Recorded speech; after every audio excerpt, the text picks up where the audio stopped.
My own wasn't quite as sad, although close. Back before my wife and I married, we went out for a couple years. Then, with no reason, she wanted to see other people, and maybe get back together later. I was destroyed, and I threw myself into my work instead. A year later, the guy she traded me with cheated on her, and they broke up. She contacted me, but I refused to talk with her. She went back to him, and they stayed together for a couple more months, and he cheated again. This time, they parted for good, and she attempted to contact me yet again. And for a second time, I refused to speak to her. She had wounded me deeply, and I couldn't forget it.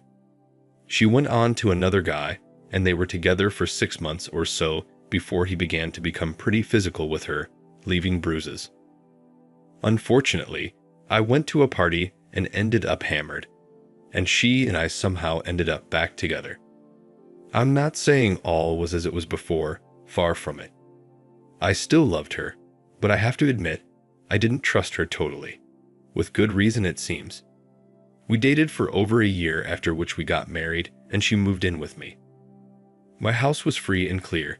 My grandparents had given it to me as a gift when I graduated from college. It was small, but it was a rental of theirs and out of the way, about 10 miles from town on a dusty old road. It was perfect for me. We both decided to wait for at least 3 years before we start having kids. Our marriage was perfect for the first 2 years, and I could have sworn we were fine. Then it happened again. Instead of leaving me, though, she brought in someone else. Without my approval, which I'm sure she knew. It was Valentine's Day, and I got off work after a half day, bought flowers and a nice card, and headed on home to find a car I knew sitting there. I knew it because it was the same car her old boyfriend she dropped me for drove. I parked a distance from my house and walked the rest of the way. The front door was locked, understandably, and I went around to the back where we had a key hidden and went in the back door. Through the kitchen and down the hall I went after making sure no one was in the living room, and I heard them before I opened the door, the springs squeaking and the moans. I opened the door just enough to look in and make sure it was my wife. Hey, anything can happen, and I needed to see with my own eyes. Yep, there she was, on her back under the covers with Tom between her legs, and the covers moved up and down with him pounding my wife. My beautiful young wife, lean and so full of love for someone else. It never dawned on me to harm them. I wanted her gone from my life. To see her offer everything that was mine to someone else was painful beyond what I could imagine. I had to break up the party and walked in. Annie saw me first and shrieked, pulling the covers over her face. Tom jumped out of bed as he began to pull his clothes on. I just watched quietly. The room was silent except for the sobs coming from under the covers. When he finished dressing, he looked at me, hoping I'd get out of the way. But I continued to block the doorway, even though he was substantially larger than me. Then I broke the silence. I asked if he isn't forgetting something. He looked around in confusion and back to me. I looked at him like he was an idiot and said, "Take her with you. Get her up and dressed, and the two of you get out of here." Immediately I said that, she started screaming. By the time it was over, I made him drag her from bed, forcibly put the clothes on she'd already worn that day, and he dragged her from the house screaming at the top of her lungs. Tom had moved back to town to his parents, and I told him over the next few days I would be dropping her stuff off at his house. Throughout all of this, he never uttered a word. Outside of being a well-known man whore, he was a likable guy. Unfortunately for my wife, a little too likable. I could see him forcibly holding her in the car as they drove away. True to my word, I dumped off everything of hers I could find in Tom's yard. No one came out and I didn't knock on the door, I just threw it out. It wasn't until a few days later, I found out she wouldn't go to his place. He took her home to her parents about 60 miles away. She had been calling the home phone and my phone so often, I'd finally unplugged the house phone and changed the number on my phone. I had nothing to say to her. A few days after I dropped her stuff off at Tom's place, her parents drove to my house. Annie was in the car too, but I told her dad when he came to the door that if she got out of that car, they all needed to leave. He told her to stay, where I could see her begin crying again. Then both parents came in. First, they apologized for her, but I told them it wasn't their fault. Then they wanted to know what they could do to make it better, to help us get around it. By their reaction to my answer, I guessed it never entered their mind. I told them there was nothing they could do, and that Annie was damaged goods and I had no desire to have her back in my life.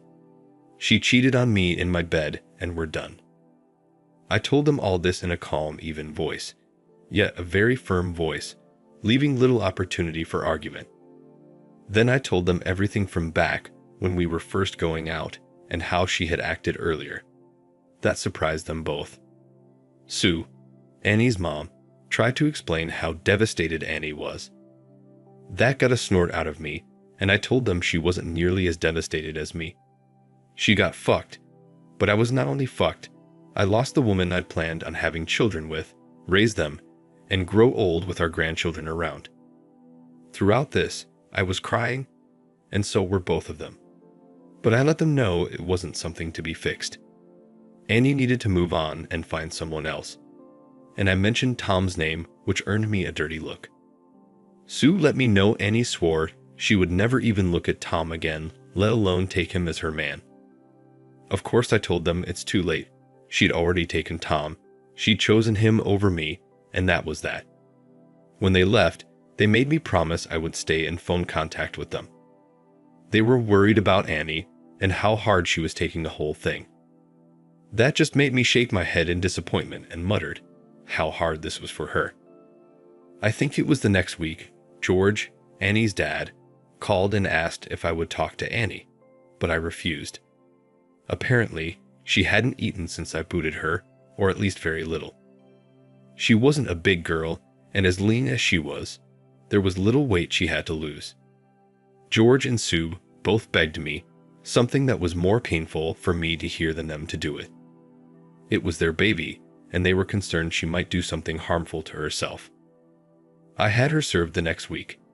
In the papers I had drawn up, we each took out of the marriage what we brought in, which was very little. But I offered half our saving, which was substantial for two youngsters, almost $30,000, from before we were married too. When George called me again, he was sobbing as hard as Annie was when Tom dragged her from my house. He asked if I would put it on hold, give us both a chance to cool off. He said Sue and Annie both were even more devastated, and Annie had begun throwing up the instant she was served and still hadn't eaten. They ended up calling an ambulance, and she was admitted to the hospital after we hung up. I left town. Yep, I just left. Quit my job, gave the power of my attorney to my folks to make all my decisions, and also rent out my home. Then I left. The first year was spent in Alaska, working on a fishing boat. During that time, I contacted no one. The second year, I was working on another fishing boat out of California catching tuna.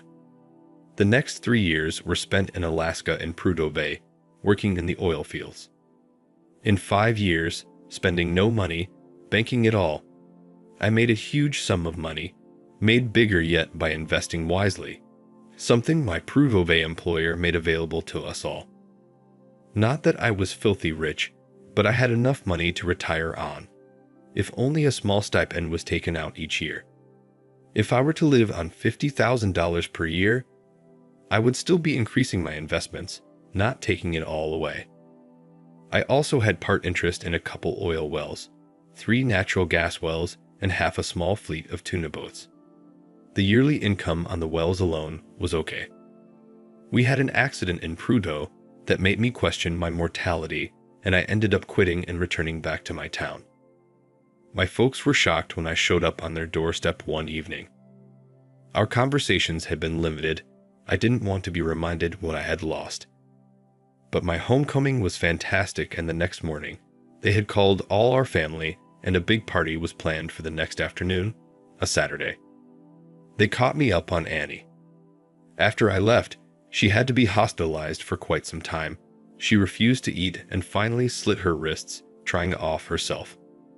After a few tests, they found out why. She was pregnant.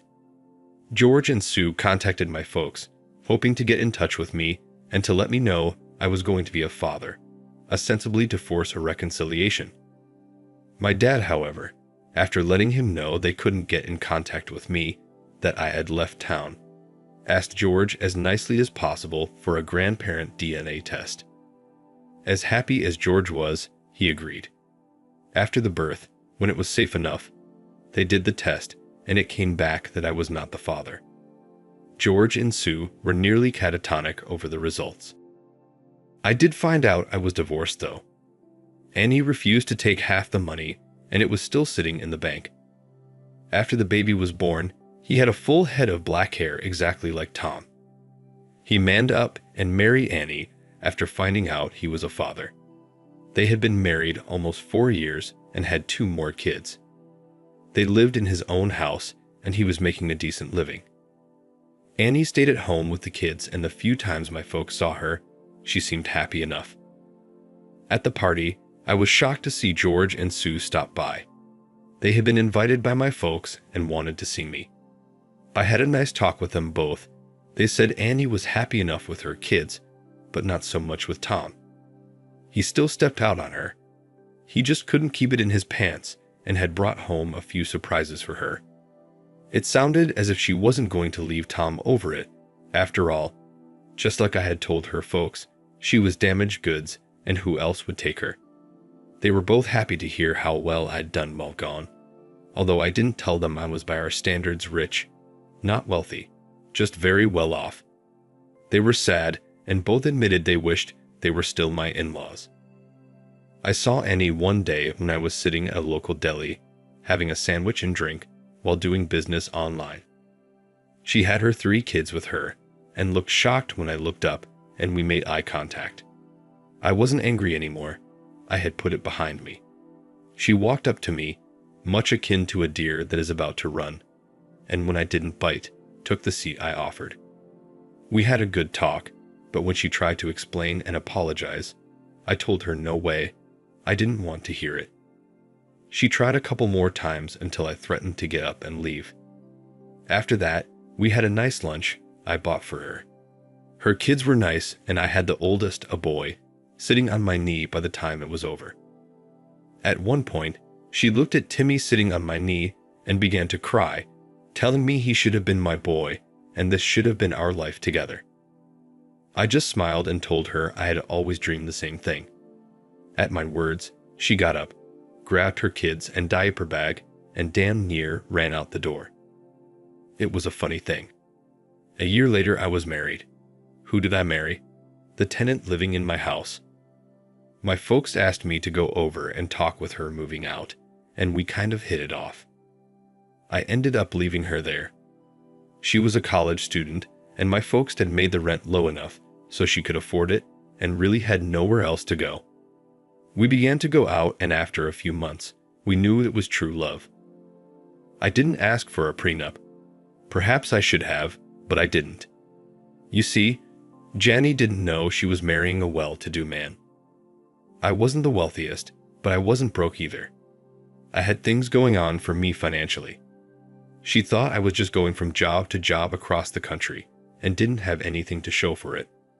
Hell, I was living at home with my parents. After we'd been married a few months and I still wasn't looking for a job, she finally came to me with a worried look, wondering if I was planning on it. Her biggest concern was that I might leave for a long-term job, leaving her alone for long periods of time. I really had fun when I sat her down and began explaining I'd put a little money away I was planning we could live on. Of course, she was worried about what we'd do when it ran out. She had her teaching certificate, but hadn't found a job nearby, although she found we're going to have us moving quite a distance. The look on her face was priceless when I took a piece of paper, wrote a number on it, and then turned it over face down. She hadn't seen what it was and asked what I was doing. After I told her it was how much was in my checking account, and I thought it might get us by for a while, she tentatively asked if she could see it. I hemmed and hawed, acting like I was worried. Then I slid it over, and she slowly turned it over, looking up at me in surprise. She was excited to know I had such amount in my checking account. Although our house was small, at least we didn't have a house payment, and even though I didn't have a car or truck yet, her little car was paid for. We went out to celebrate the worry that she felt lifted from her shoulders. A week later, she was waiting when I came in from where I had been working in the garden out back after she called for me. She had checked the account and asked me to contact the bank, saying someone had made a mistake and had deposited some money in our account. When I chuckled, she looked puzzled. When I told her it was an automatic deposit since it was the first day of the month, she seemed even more puzzled. She left me and went for a walk, saying she needed to be alone. When she got back, she found me back in the garden and sat down.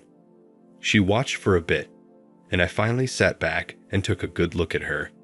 I could tell shock was still in open display. That evening, we went out to dinner. We had just our sit when I saw Tom, Annie, and their kids across the room. Both had seen us. I didn't know if they knew I was married. This was the first time I'd been out with Janny that I'd seen either one. Janny looked when I mentioned them, but that was all. She ignored them after that. She knew who my ex was from photos and knew the story, but this was the first time she'd seen Annie and had a name put to her.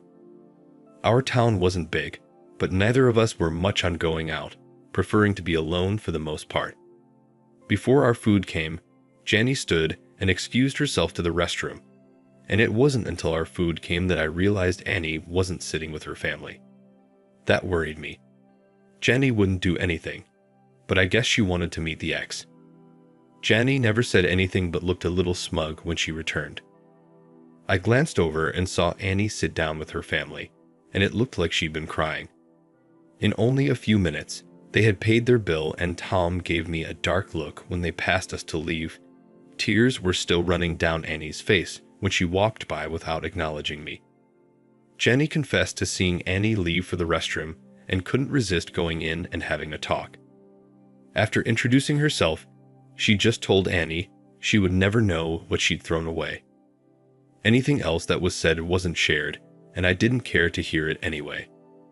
Annie was my past, Janny was my future.